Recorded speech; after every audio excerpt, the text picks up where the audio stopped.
Hello student, आपका biology classes में स्वागत है। आज आपके लिए लाए हैं कक्षा 12 की पुष्पीय पादपों में लैंगिक जनन, जिसमें हम लोग को पढ़ना है निषेचन पूर्व घटना एवं निषेचन। इसमें हम लोग पढ़ेंगे कि निषेचन पूर्व घटनाएं क्या होती है और पश्च घटनाएं क्या होती है। लेकिन उसको पढ़ने के लिए हमको क्या पढ़ना पड़ेगा कि पुष्प क्या है, क्योंकि जब पुष्प जानेंगे, उसके सारे भाग जानेंगे, तभी हम लोग क्या है सारे संरचना क्या होती है, उसमें घटनाएं क्या होती है, सारे पढ़ पाएंगे।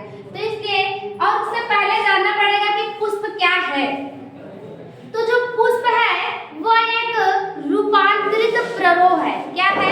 एक रूपांतरित प्ररोह है। तो आपके मन में आएगा कि प्ररोह क्या है। तो प्ररोह क्या होता है? जो आपका प्ररोह है, ये प्ररोह देखिए, जो पौधा होता है या जो वृक्ष होते हैं, उनमें जो उसका वायवीय भाग होता है। वायवीय भाग में आप लोग जब भी देखेंगे उसका तना होगा, उसका पत्ती होगा, ठीक है। उसी पत्ती के ऊपर पुष्प लगता है। ये इसका क्या है? वायवीय भाग है। लेकिन ये पुष्प जो बनता है वो उसके प्ररोह से बनता है। जो उसका तना वगैरह रहता है उसी का रूपांतरित भाग होता है।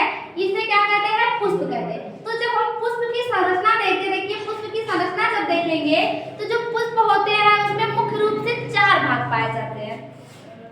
मुख्य रूप से 4 भाग पाए जाते हैं। पहला होता है वाह्यदल पुंज।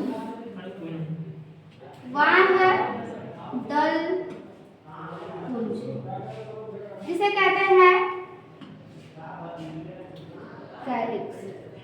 दूसरा होता है आपका दल पुंज, जिसे कहते हैं कोरोला। तीसरा है आपका उमंग, जिसे कहते हैं एंड्रोशियम। एंड्रोशियम होता है। और चौथा है आपका जायाम, जिसे कहते हैं गायनोशियम। ये 4 भाग है आपके वाह्यदल पुंज, दल पुंज, उमंग और जायाम। इसका मीनिंग है कैलिक्स है, कोरोला है, एंड्रोशियम है और गायनोशियम है। तो देखिए जो पहला भाग है इसमें बता रहा है ये वाह्यदल पुंज क्या होता है। तो हम लोग समझते हैं कि ये वाह्यदल पुंज क्या है। इसका पहला भाग जो वाह्यदल पुंज है वो क्या होता है। तो जो वाह्यदल पुंज होता है यह पुष्प का वह भाग होता है जो हमेशा प्रायः कैसा दिखाई देता है? हरा दिखाई देता है। यह पुष्प का प्रथम भाग होता है जो प्रायः हमें हरे रंग का दिखाई देता है और उसी को हम क्या कहते हैं? वाह्यदल पुंज कहते हैं, जो पुष्पों में सहायक अंग के रूप में कार्य करते हैं। सहायक अंग के रूप में कार्य करते हैं। ये सहायता करते हैं। जिस उसके 2 भाग में आपको बताया है, उमंग और जायांग। पुष्प के मेन भाग होते हैं। इन दोनों की क्या करते हैं? सुरक्षा करते हैं।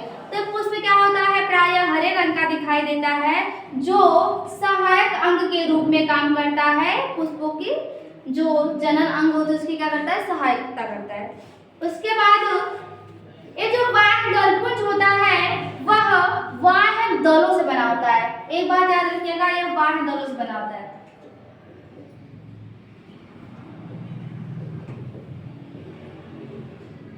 जो वाह्यदल पुंज होता है वो वाह्यदलों से बना होता है। अगर देखिए जब वाह्यदल पुंज हम पढ़ते हैं तो यह वाह्यदलों से बना है। अगर एक है वाह्यदल तो उसको क्या है? एक है तो उसे वाह्यदल बोला जाएगा। अगर वो झुंड में है, अगर समूह में है, तब उसको वाह्यदल पुंज बोला जाएगा। अर्थात जो वाह्यदल पुंज होते हैं वो वाह्यदलों से मिलकर बने होते हैं। यह पुष्प का कौन सा भाग है? पहला भाग है, जिसे वाह्यदल पुंज के नाम से जाना जाता है। ठीक है। अब दूसरा भाग हम लोग जानेंगे कि दलपुंज क्या है। दूसरा भाग है दलपुंज।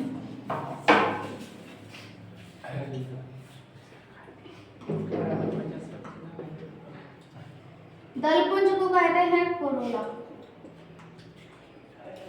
ठीक है। यह पुष्प का दूसरा भाग होता है। पहले से आप लोग समझ जाइए, जो कोरोला है या जो दलपुंज है, यह पुष्प का दूसरा भाग होता है जो अलग अलग पुष्पों में अलग अलग रंग का दिखाई देता है। पहली बात क्या बताता है, यह अलग अलग पुष्पों में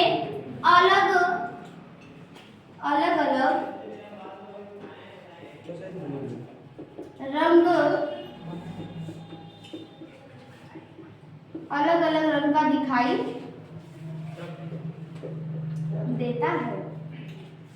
जो कहा दर्पण की जब भी बात आए तो आप लोग समझ जाएगा कि पुष्प का वह भाग जो हमेशा क्या होता है, रंग बदलता है, वो भाग क्या कहलाता है, उसका दलपुंज कहलाता है, जो किससे बना होता है, दलों से बना होता है। यह दलों से बना होता है।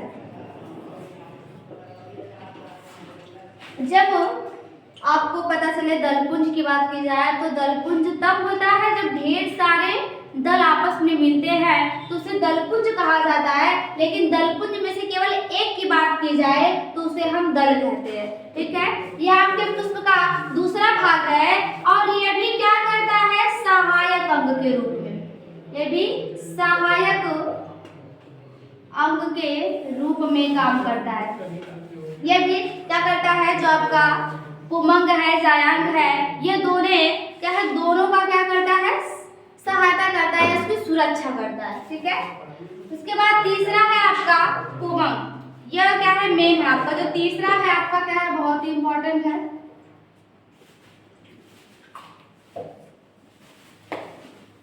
तीसरा भाग है पुमंग, जिसे कहते हैं एंड्रोशियम।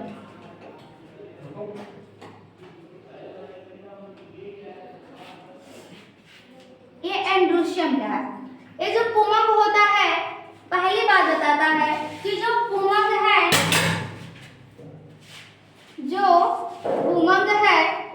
वह पुंकेसरों से बना होता है। जो पुमंग है वह पुंकेसरों से बना होता है। पहली बात बताता है कि जो पुमंग होता है वह पुंकेसरों से बना होता है।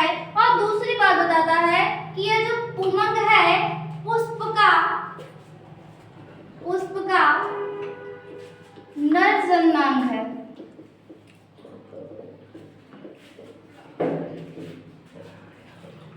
पहली बात बताया कि जो आपका, आप लोग देख होंगे अगर पुष्प की संरचना बनाया जाए, अगर पुष्प की संरचना बनाया जाए तो आप देखेंगे ऐसा कुछ भाग दिखाई देगा।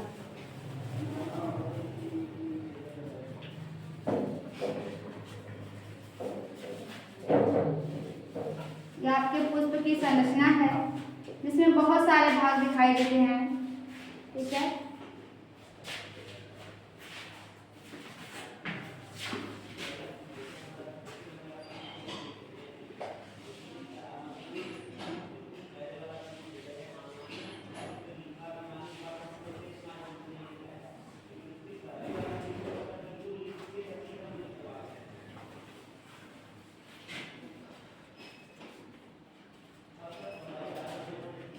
यह आपके पुष्प की संरचना है।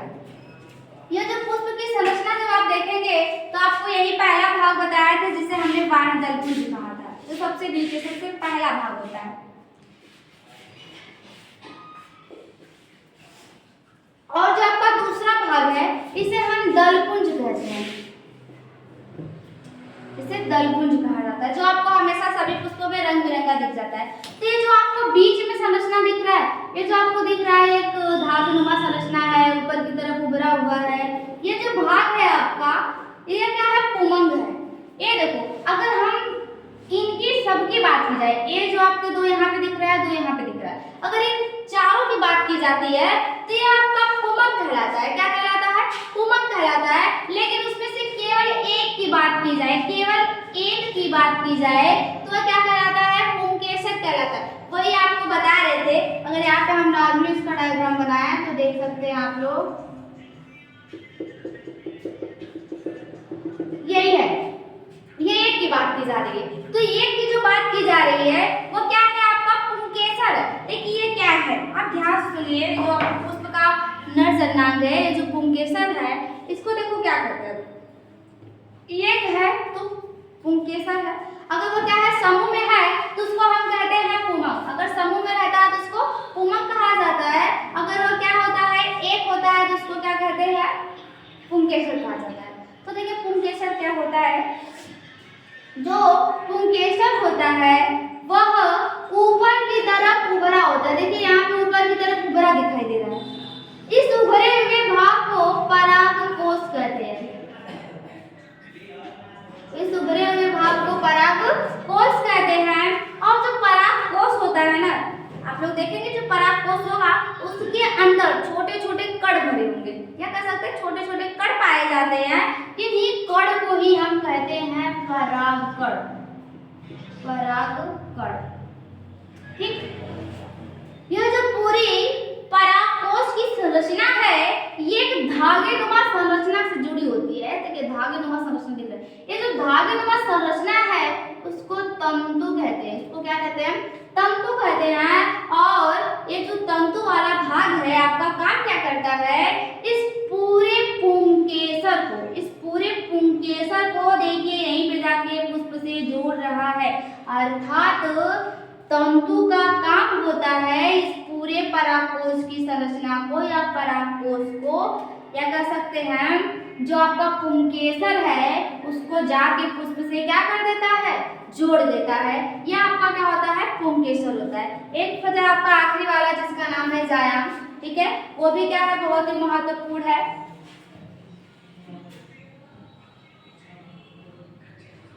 आज वाला देख लीजिए क्या है आपका जायांग है, जिसको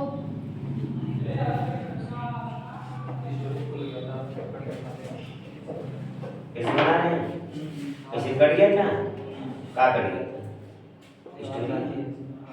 जायांग, इसे कहते हैं गायनोशियम। छोटा छोटा ये देखिए गायनोशियम क्या है। ये जो गायनोशियम है अभी आपको चित्र देख के लिए है। आप देखिए चित्र में आपको बनाया गया था बीच में एक कैसी संरचना।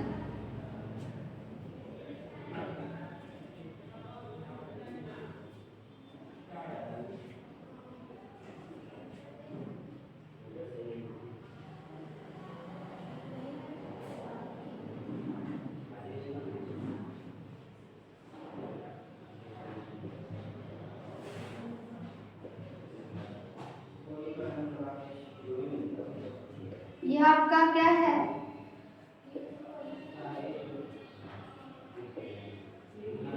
यह आपका गायनोशियम है। ये देखिए जायांग क्या है, यह पुष्प का अगला बात बताता है कि यह पुष्प का मादा जन्नांग है।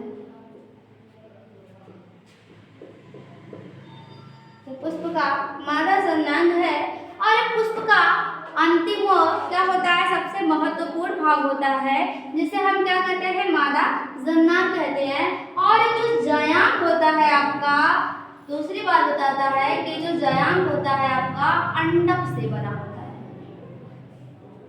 अंडक से बना होता है। उसके बाद देखिए जो जायांग होता है आपका, अगर बात की जाए जायांग की संरचना, जो जायांग की संरचना होती है देखिए ये दिख रहा है आपको पुष्प के सबसे बीच में मध्य में पाया जाता है। आप देखेंगे जब भी पुष्प को तो सबसे ऊपरी भाग देखेंगे एक अंगुली नुमा संरचना बनाता है। देख लीजिए यहाँ पे एक अंगुली नुमा संरचना बनाता है जिसे वर्तिकाग्र कहते हैं। इस भाग को वर्तिकाग्र कहते हैं। ये जो वर्तिकाग्र वाला भाग थोड़ा चौड़ा होता है, नीचे की तरफ आता है तो पतला हो जाता है, जिसे वर्तिका कहते हैं, जिसे वर्तिका कहते हैं। और ये जो वर्तिका होता है जब नीचे की तरफ आते हैं तो एक फूली हुई संरचना होती है। इस फूली हुई संरचना को कहा जाता है अंडाशय। और इन्हीं अंडाशय के बीच में छोटे छोटे कर्णों संरचना पाए जाते हैं जिसे क्या कहते हैं, बीजांड कहते हैं, जिसे बीजांड कहते हैं। ये चारों भाग जो होते हैं ये जायांग के होते हैं। जो जायांग होता है वो अंडकों से मिलकर बना होता है और इसे मादा जन्नांग भी कहते हैं। अगर इसकी संरचना देखी जाए, जायन की एक संरचना है, वो ऊपर की तरफ अंगुलीनुमा दिखाई देती है, जिस भाग को हम कहते हैं वर्तिकाग्र कहते हैं, और वो नीचे की तरफ क्या हो जाती है, पतली हो जाती है, जिसे वर्तिका कहते हैं, और नीचे की तरफ एक फूली हुई संरचना दिखाई देती है, जिसे अंडाशय, और इसमें क्या होते हैं, बीजांड का निर्माण होता है। ठीक है, आपके लिए अब अगली वीडियो लाएंगे जिसमें आपको बताएंगे कि इनमें निषेचन पूर्व और पश्च घटना क्या होती है। Thank you.